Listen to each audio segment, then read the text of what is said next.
Assalomu alaykum. Brifing orqali gazdan to'g'ri foydalanish, noqonuniy qoida buzilishlarining oldini olish, joriy yilda bu borada gaz ta'minoti filiali tomonidan olib borilayotgan amaliy ishlar haqida ma'lumot berib o'tmoqchimiz.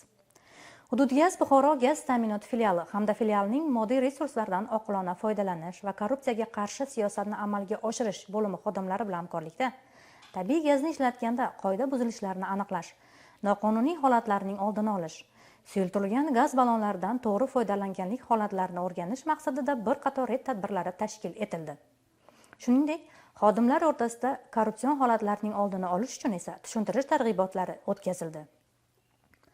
Joriy yilning bugungi davriga qadar 60 ga yaqin profilaktik tadbirlar olib borilgan. Ularda ta'minotning barcha xodimlari qamrab olingan.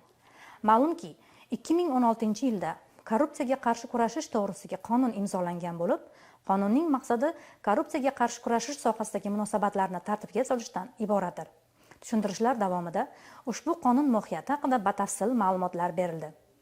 Jumladan, korrupsiyaga qarshi kurashishning asosiy prinsiplari, korrupsiyaga qarshi kurashish sohasida davlat siyosatining asosiy yo'nalishlari, korrupsiyaga qarshi kurashish sohasida huquqiy ong va huquqiy madaniyatni yuksaltirish, bu borada savodxonlikni oshirish, korrupsiyaning oldini olishga doir chora-tadbirlar, manfaatlar to'qnashuvining oldini olish va uni bartaraf etishga doir chora-tadbirlar, korrupsiyaga oid huquqbuzarliklarni aniqlash, ularga chek qo'yish, javobgarlikning muqarrarligi, korrupsiyaga oid huquqbuzarliklar uchun javobgarlik haqida batafsil ma'lumotlar berildi.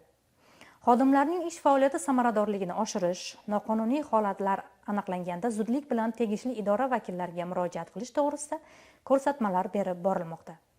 Shuningdek, tabiiy gazdan noqonuniy foydalanish holatlarining oldini olish maqsadida hamkorlikdagi red tadbirlari olib borilmoqda. Umumiy hisobda joriy yilda 305 ta aniqlangan noqonuniy va qoida buzilish holatlariga chek qo'yildi. Joylarda suyultirilgan gaz ballonlaridan to'g'ri foydalanish, to'lovlarni maxsus ID kartalar orqali to'lash lozimligi borasida ham tushuntirish ishlari davom etmoqda. Hurmatli iste'molchilar, shu o'rinda ta'kidlab o'tmoqchimiz.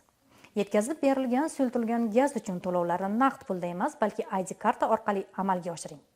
Ijaraga berilgan ballonni choyxona va shunga o'xshash joylarga sotib yuborish yoki foydalanish uchun berib turish qonunchilikka ko'ra qat'iyan taqiqlanadi. Eslab qoling, endilikda ID kartangiz bo'lmasa, gaz balloni yetkazib berilishi to'xtatilishini ma'lum qilamiz. Hurmatli iste'molchilar, agar siz gaz yetkazib berilishda ta'magirlik yoki korrupsion holatlarga duch kelsangiz, zudlik bilan gaz ta'minoti filiali moddiy resurslardan oqilona foydalanish va korrupsiyaga qarshi siyosatni amalga oshirish bo'limining 95 kodli 707 1104 raqami orqali murojaat qilishingiz mumkin. Unutmang, energiya resurslarini tejab, undan to'g'ri foydalanish har birimizning fuqarolik burchimizdir. Salomat bo'ling.